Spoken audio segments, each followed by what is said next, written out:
Oui, Seigneur, notre Dieu, nous te louons, tu es un grand Dieu, un Dieu miséricordieux qui nous aime.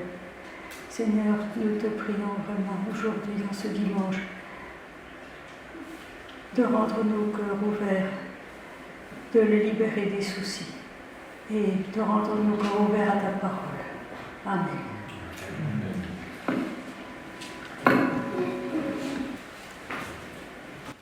Faire la volonté de Dieu. Vraiment? Message de Joseph, ancien d'église en Israël en l'an 50. Présenté en 2 tableaux d'après Matthieu 21, 28 à 32.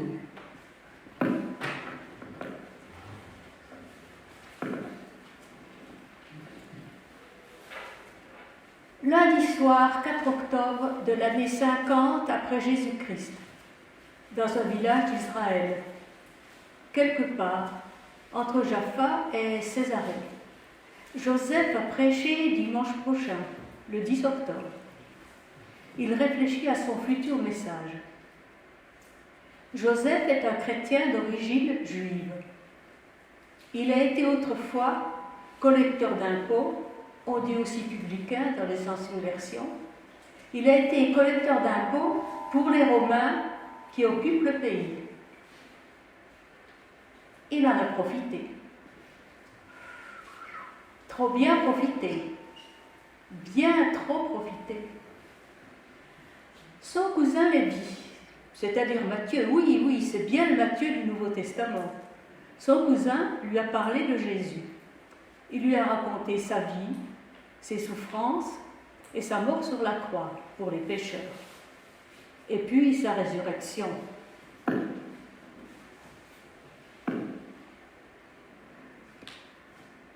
L'histoire de Zachée, un ancien collègue, l'a beaucoup touché. Joseph a reçu le Seigneur dans son cœur, comme Zachée dans sa maison, et bien sûr aussi dans son cœur. Joseph s'est converti. Il a mis toute sa confiance dans le Christ son Sauveur. Et bien sûr, comme il se doit, il a rendu tous les troncs perçus, tout l'argent qu'il avait estorqué. Il a déménagé dans cette petite bourgade. Il voulait vraiment couper avec son ancienne vie. Il voulait repartir à zéro. Au bout de quelques années, il est devenu ancien, dirigeant de l'église locale. C'est une église multi-ethnique, une église où se croisent des gens de plusieurs nationalités. Ils ont des arrière-plans sociaux et religieux très divers. Une tension de plus en plus perceptible, de plus en plus visible dans l'église. Qu'est-ce que je vais bien pouvoir leur dire? Il y a des collecteurs d'impôts, comme moi, d'anciens collaborateurs des Romains. On a plutôt été malhonnêtes, mais Jésus a transformé notre vie. Les 2 femmes, il y a quelques années, on les montrait du doigt le soir au bout de la rue. Les voilà sauvées, mariées, mères de famille et membres de notre Église.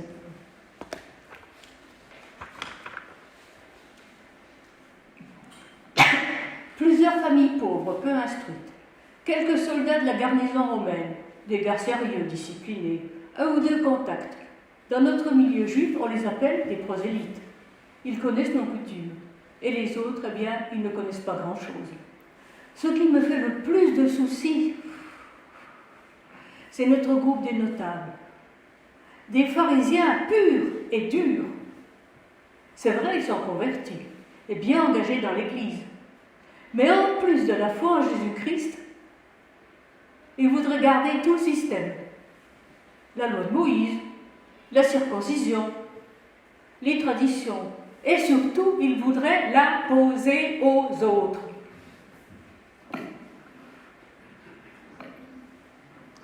Simon, leur chef de file, c'est aussi un ancien de l'Église.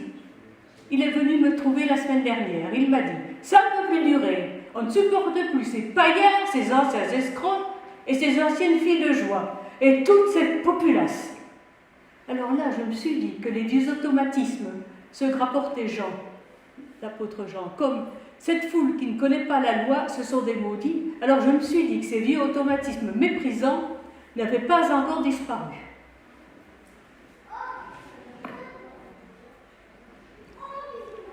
Et Simon le pharisien, ah oui, alors il est vraiment resté pharisien celui-là, il en a encore rajouté. Si tous ces gens sont vraiment chrétiens, qu'ils deviennent aussi des bons juifs. Ils n'ont qu'à se faire circoncire, ils doivent appliquer nos lois et nos coutumes.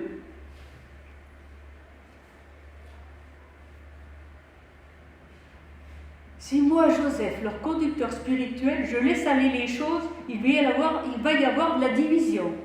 Les autres, ceux qui ne sont pas des pharisiens, les autres ne pourront pas supporter leur mépris et leurs exigences. Il risque d'y avoir de la casse.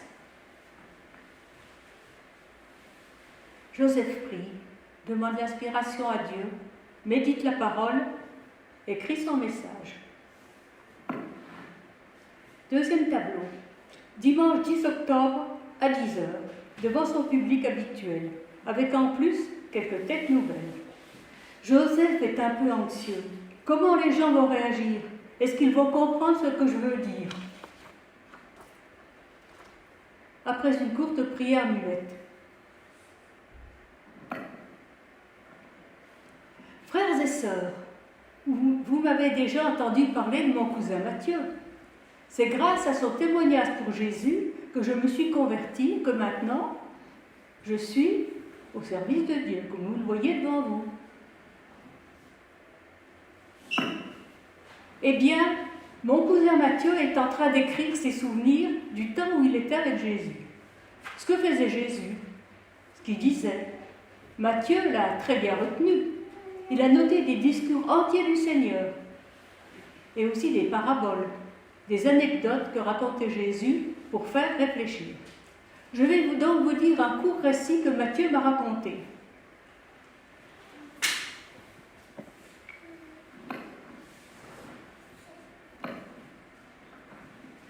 Que pensez-vous de l'histoire que voici? Ajouta Jésus. Un homme avait 2 fils. Il alla trouver le premier et lui dit: Mon fils va aujourd'hui travailler dans notre ville. J'en ai pas envie, lui répondit celui-ci. Mais plus tard, il regretta d'avoir répondu ainsi et se rendit dans la ville. Le père alla trouver le 2e fils et il lui fit la même demande. Celui-ci lui répondit: Oui, mon Seigneur, j'y vais. Mais il n'y alla pas. Lequel des deux a fait la volonté de son père? C'est le premier, répondirent-ils. Et Jésus ajouta: Vraiment, je vous l'assure, les collecteurs d'impôts, les prostituées vous précéderont dans le royaume de Dieu. En effet, Jean est venu, et il vous a montré ce qu'est une vie juste, et vous n'avez pas cru en lui. Tandis que les collecteurs d'impôts et les prostituées ont cru en lui. Et, bien que vous ayez eu leur exemple sous les yeux, vous n'avez pas éprouvé les regrets qui auraient pu vous amener enfin à croire en lui.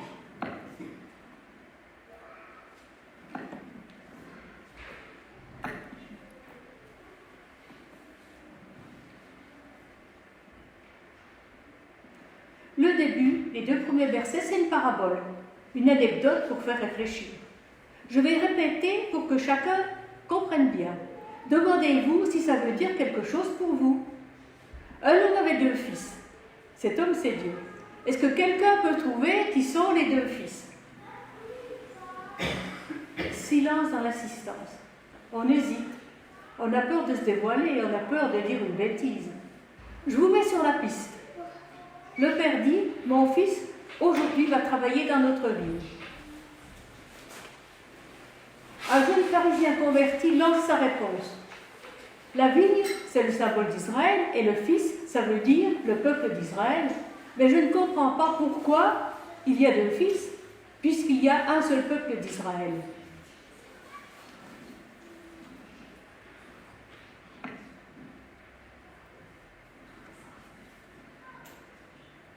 Attends un peu et essaye de comprendre la suite.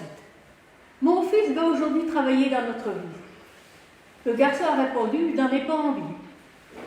Les regards se tournent alors vers les enfants et les jeunes assis à terre devant les grandes personnes. Évidemment, les enfants n'ont pas toujours envie d'obéir. Joseph attend quelques instants, puis il reprend. Non, ce n'est pas un sermon pour les enfants, c'est d'abord bien pour vous, les grandes personnes. Voici la suite. Mais plus tard, il regretta d'avoir répondu ainsi et il se rendit dans la ville. Tant mieux. Il faut bien que les enfants respectent leurs parents et leurs maîtres. Mais qu'est-ce que ça veut dire pour nous?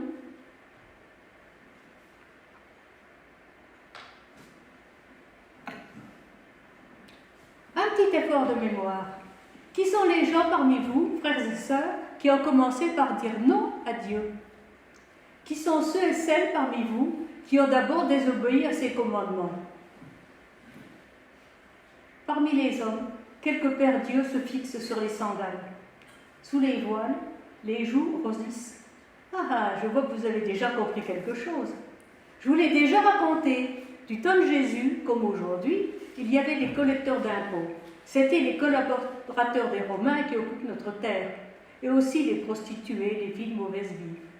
Ces gens-là ont d'abord dit non à Dieu. Ils avaient une mauvaise conduite, une vie de débauche. Ils étaient voleurs, malhonnêtes, avares. Ils ne respectaient pas non plus les lois sur la pureté rituelle.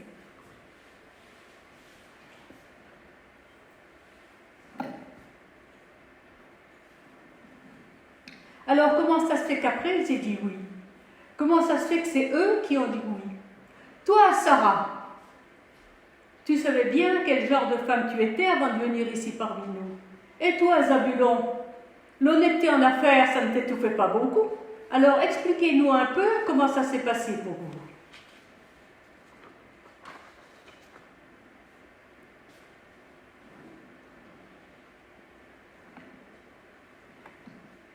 Zabulon d'abord. Quand toi, Joseph, tu es venu habiter ici, tu étais déjà chrétien depuis quelques années. Ton cousin Matthieu t'avait beaucoup parlé de Jésus et tu nous as rapporté bien des choses. Comment Jésus a vécu, comment nos dirigeants l'ont arrêté, comment les Romains l'ont crucifié, comment 3 jours après, Dieu l'a ressuscité. Tu nous as aussi parlé des miracles que ton cousin Matthieu a vu faire, surtout celui où Jésus a ressuscité Lazare, le frère de Marie, de Marc et Marie de Béthanie. Tu nous as dit comme Jésus était bon avec les pauvres, et aussi avec les gens comme nous, pas comme il faut.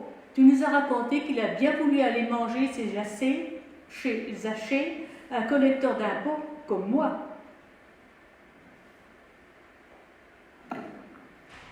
Ensuite Sarah. Et il s'est laissé mettre du parfum sur les pieds par une femme de rien, comme moi avant, et lui a pardonné ses péchés. Pour une fois, un homme nous a pris pour autre chose que des rien du tout. Il nous a donné notre chance à nous, qui n'en avions aucune, à nous que les gens importants ont toujours rejetés.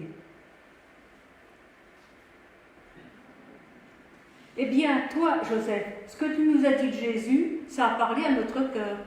On a eu envie de faire tout ce que Jésus disait, même si on avait trop honte devant les autres, même si personne ne pouvait s'en rendre compte. Devant lui, on a regretté toutes les mauvaises choses qu'on avait faites. On a regretté notre impureté, notre malhonnêteté. On sait qu'il nous a donné la vie éternelle puisqu'il nous l'a promise, et que nous croyons en lui de tout notre cœur. Vous avez compris, c'est ça la grâce. Eh bien, ce qui s'est passé pour vous, ça s'est passé exactement de la même façon pour les collecteurs d'impôts et les prostituées du temps de Jésus. Ils ont écouté Jean-Baptiste. Il leur disait de se repentir. Il ne mâchait pas ses mots. Ils ont aussi écouté Jésus. Lui, il parlait aussi de se repentir. Mais il parlait aussi en plus de grâce et de pardon. Ils ont écouté ce qu'il disait. Ils se sont tournés vers Dieu. Ils se sont convertis et ils ont changé de vie comme vous l'avez fait. Donc, vous comme eux, vous êtes les enfants de Dieu. Vous avez mis votre confiance en Jésus que Dieu a envoyé. Vous avez fait l'œuvre que Dieu demande. Vous, Sarah et Zabulon, vous représentez bien le Fils qui a commencé par dire non et qui a fini par faire oui. Mais faites attention à la suite. Le père alla trouver le deuxième fils et lui fit la même demande. Celui-ci lui répondit « Oui, mon Seigneur, j'y vais. » Qui a l'impression de se reconnaître? Simon et quelques-uns de ses amis se rengorgent. Puisque Joseph parle de fils et de fils obéissants, ce ne peut être que des gens bien, comme lui et ses amis. Simon se dit en lui-même « Oh oui, je n'ai jamais manqué à des plus petits commandements. » Enfin, presque. J'ai toujours suivi scrupuleusement le repos du sabbat. Et maintenant que Jésus est devenu aussi mon Sauveur et Seigneur, je m'efforce de plaire à Dieu en continuant à respecter les règles de notre sainte loi. Joseph veut sûrement nous faire honneur à nous, en rappelant combien les pharisiens ont toujours été scrupuleux et respectables.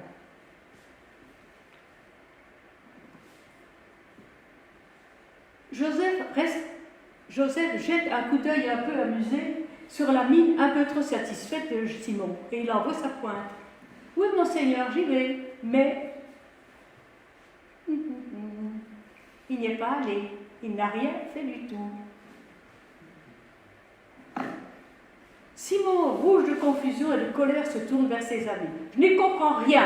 Les pharisiens ont toujours respecté la loi, et il y en a ici parmi nous, dans cette église, il y en a plusieurs qui se sont convertis, plusieurs qui se sont tournés vers Jésus-Christ comme Sauveur et Seigneur. Nous avons même des responsabilités. Alors pourquoi nous faire passer pour des hypocrites qui disent oui et qui font non? C'est vraiment pas juste. »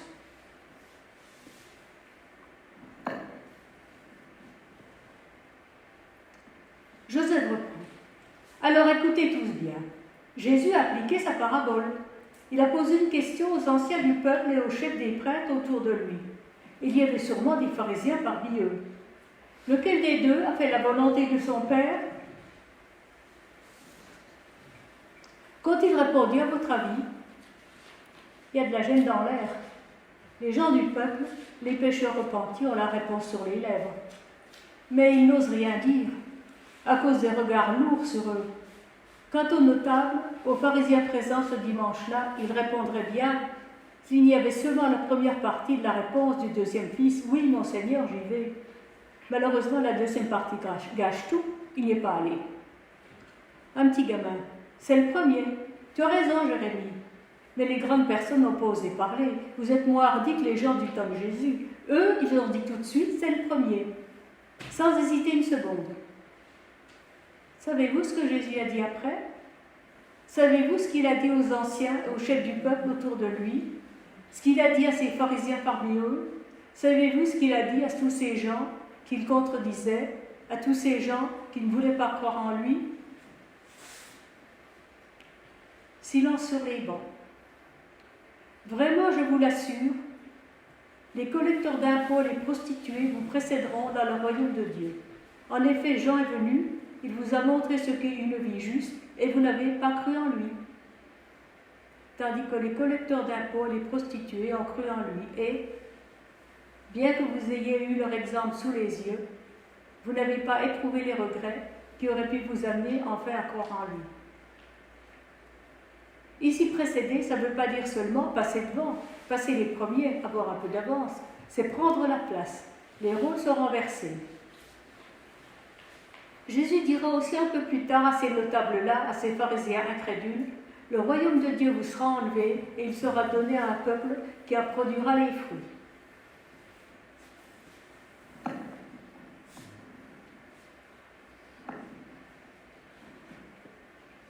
Vous vous demandez aussi pourquoi Jésus s'est mis à parler de Jean-Baptiste. Juste un peu avant, les chefs des prêtres et les responsables religieux avaient montré leur hostilité, ils avaient montré leur opposition à Jésus, ils lui avaient demandé « Qui te donne le droit d'agir comme ça ?» Jésus venait de chasser les marchands du temple. Jésus ne leur a pas répondu, il leur a posé une question. Qui a donné à Jean-Baptiste le droit de baptiser? Dieu ou les hommes? Ces notables, ces chefs du peuple étaient tellement coincés, ils ont mieux aimé ne rien dire du tout. Ils se sont défilés. Ils se disaient, si on répond c'est de Dieu, Jésus pourrait nous dire, alors, pourquoi vous n'avez pas cru en lui? Si on répond c'est les hommes, en fait, dans le fond, c'est bien ce qu'on pense, nous les pharisiens. On ne croit pas que Jean-Baptiste soit un prophète. Seulement, on risque de se faire écharper. Les gens du peuple, eux, ils croient vraiment que Jean-Baptiste était un prophète. Des pécheurs, des gens méprisés, des femmes de mauvaise vie étaient allés se faire baptiser au Jourdain par Jean-Baptiste pour le pardon de leurs péchés. Jésus n'a fait ni réponse ni commentaire. Enfin, pas tout de suite. La réponse, ce sont les notables eux-mêmes qui l'ont donnée plus tard, quand ils ont répondu à la question de Jésus, lequel a fait la volonté de son Père. Celui qui a fait la volonté de son Père, c'est le premier. Le commentaire, Jésus l'a ajouté un petit peu après. Il a parlé aux pharisiens de son temps, des collecteurs d'impôts et des prostituées. Il les a donné un exemple de foi et d'obéissance. Mais eux, ces pharisiens de ce temps-là, ils se posent en grand champion de la loi. Ceux qui disent oui. Ils disent oui, j'y vais, mais ils ne font rien. En fait, ils font non. Bien sûr, ces pharisiens du temps de Jésus, ils ont l'air de suivre la loi de Dieu, ils ont l'air de faire tout ce qu'il faut, mais ils ont rejeté Jean-Baptiste. Ils n'ont pas pris au sérieux ses avertissements. Ils n'ont pas eu envie d'écouter ses appels à changer de vie, ses appels à vivre une vie juste. Ils ont vu des collecteurs d'impôts, des femmes de mauvaise vie se repentir, se convertir, se tourner vers Dieu. Mais ça n'a rien changé pour eux. Ni leur mentalité, ni leur cœur, ni leur comportement. Heureusement, déjà du temps de Jésus, quelques pharisiens ont ouvert leur cœur et se sont tournés vers Jésus. Rappelez-vous Nicodème et Joseph d'Arimathée. Et bien sûr, aussi ici dans notre village. C'est pour ça que toi, Simon et tes amis, vous êtes ici à votre place parmi nous. Alors maintenant, toi, Simon, et vous, les pharisiens de notre Église, vous qu'on appelle les gens bien, examinez-vous un petit peu. Vous avez dit oui à Jésus. Vous lui avez fait confiance. Vous êtes actifs dans l'Église. Vous savez prendre vos responsabilités. Vous voulez être des exemples pour tous. Alors pourquoi tout gâcher en faisant non, en ayant l'air de dire oui? Vous vous conformez à ce qu'on attend des gens respectables. Vous ne manquez aucune réunion. Vous donnez scrupuleusement la dîme. Mais pratiquez-vous vraiment ce que Dieu demande? La justice et la miséricorde. Quand vous regardez de travers Sarah et Zabulon, qui ne sont pas des gens bien comme vous, quand vous en rabaissez certains en leur rappelant leur passé, quand vous insistez lourdement pour essayer d'imposer la circoncision à vos frères et sœurs d'origine païenne, n'est-ce pas une façon un petit peu trop facile de vous donner bonne conscience sur le dos des autres, de dire oui tout en faisant non? Quand vous vous êtes convertis, quand vous vous êtes tourné vers le Christ, vous avez reconnu que vous étiez des pécheurs comme les autres. Vous avez reconnu que vous aviez besoin de la grâce de Dieu, comme tout le monde. Vous avez bénéficié de la grâce de Dieu, exactement la même grâce que celle qui a libéré du péché Sarah et Zabulon. C'est la même grâce de Dieu qui vous a libéré. Comme elle a libéré aussi du péché les quelques amis grecs et romains devenus chrétiens qui sont parmi nous. Alors pourquoi vous imaginez aujourd'hui que vous avez moins besoin de cette grâce et que vous pouvez la remplacer par les œuvres de la loi et que vous pouvez aller jusqu'à exiger des autres qu'ils pratiquent les œuvres de la loi qui en fait ne sauvent pas?